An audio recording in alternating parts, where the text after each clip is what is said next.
Assalamualaikum warahmatullahi wabarakatuh. Mohon izin teman-teman dan mohon izin Bapak, mohon izin memperkenalkan diri. Nama saya Farsunikum Prawira, NIM 250201020091 dari kelas MC 307 dengan dosen pengampu Bapak Joko Suharyanto. Di sini saya akan menjelaskan sedikit tentang tugas terstruktur dari mata kuliah manajemen hubungan industrial.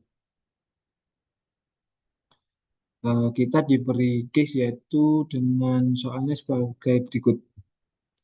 PT sedang tidak baik-baik saja. Sebuah perusahaan retail di Indonesia mengalami peningkatan tingkat turnover karyawan signifikan.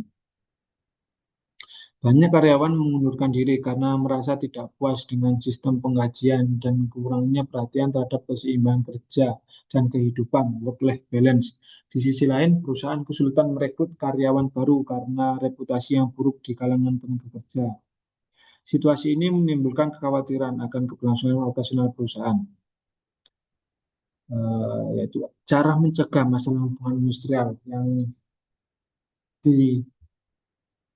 dimasalahkan tadi, yaitu saya memberikan pencegahan atau cara pencegahan yaitu ada empat. Yang pertama yaitu dengan memberikan penerapan komunikasi dua arah yang efektif, di mana perusahaan harus memiliki sarana formal seperti lembaga kerja sama bipartit untuk mendengarkan keluhan sebelum meledak menjadi aksi pengunduran diri massal. Yang kedua itu audit sistem penggajian, di mana perusahaan harus terus mengevaluasi apakah struktur dan skala upah sudah sesuai dengan nilai pekerja atau job value dan standar pasar retail terkini agar kompetitif.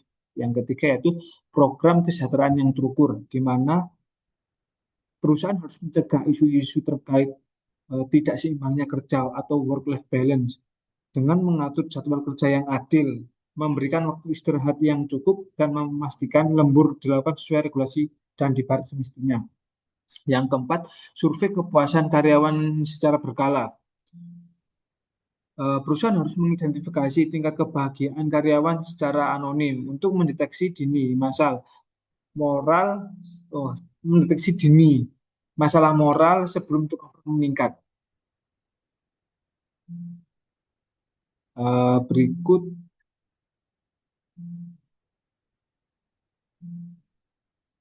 peran serikat pekerja dan manajemen. Peran serikat pekerja yaitu yang pertama mendorong produktivitas, di mana anggota-anggota sebagai daya tawar dalam menegosiasi kesejahteraan. Yang kedua yaitu menyelesaikan perselisihan melalui jalur musyawarah mufakat demi keberlangsungan bisnis. Peran manajemen dalam hubungan industrial yaitu yang pertama bersikap transparan mengenai kondisi keuangan perusahaan agar ekspektasi karyawan terkait gaji tetap realistis, serta menciptakan budaya kerja yang menghargai kontribusi individu. Mungkin saya tambahkan sedikit yaitu yang ketiga yaitu memberikan keadilan terhadap semua pekerja, di mana tidak ada yang dinamakan anak titipan. Yang terakhir yaitu rekomendasi kebijakan berbasis praktik terbaik, yaitu ada empat yang saya berikan, yaitu yang pertama penyusunan perjanjian kerja bersama PKB yang kompetitif. Apa sih yang dimaksud PKB perjanjian kerja kompetitif? Yaitu melebihi standar minimal undang-undang. PKB harus mengatur detail tentang keseimbangan kerja, bonus berbasis kinerja, dan jenjang karir yang jelas. Yang kedua yaitu implementasi kebijakan total atau total reward. Tidak hanya gaji pokok, tapi juga mencakup tunjangan kesehatan mental, cuti tambahan untuk urusan keluarga, atau voucher belanja karyawan guna meningkatkan daya tarik perusahaan atau memberikan sedikit hiburan atau kesenangan terhadap para pekerja. Yang ketiga yaitu program employer branding internal, di mana yang dimaksud employer branding internal yaitu fokus memperbaiki budaya dari dalam. Jika karyawan yang ada merasa puas, mereka akan menjadi duta alami yang memperbaiki reputasi perusahaan di mata calon pelamar. Dan yang terakhir yaitu rekomendasi kebijakan yaitu pengembangan kepemimpinan. Seringkali karyawan keluar karena atasan yang buruk, memberikan pelatihan pada manajemen tingkat menengah tentang cara memimpin dengan empati sangat krusial untuk memperbaiki lingkungan kerja, yaitu di sini harus membedakan antara dengan tanda kutip bos dengan pemimpin, di mana bos itu hanya bisa menyuruh. Kalau leadership, kita itu memberikan bimbingan terhadap bawah-bawahan kita, sehingga bawahan kita bisa menerima apa yang kita berikan.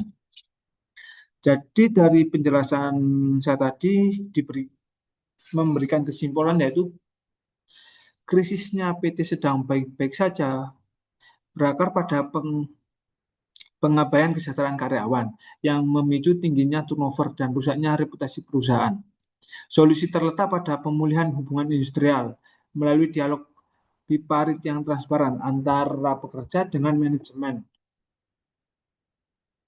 perbaiki sistem penggajian dan penjaminan work-life balance untuk mengembalikan kepercayaan internal. Dengan memperbaiki standar kesejahteraan secara nyata, perusahaan dapat menekan pengunduran diri sekaligus memulihkan citra positif guna menjamin keberlangsungan operasional di masa depan. Sekian dari saya, mungkin ada kalimat terakhir, yaitu marilah kita terus belajar dan berkembang setiap harinya. Sekian dari saya. Assalamualaikum warahmatullahi wabarakatuh.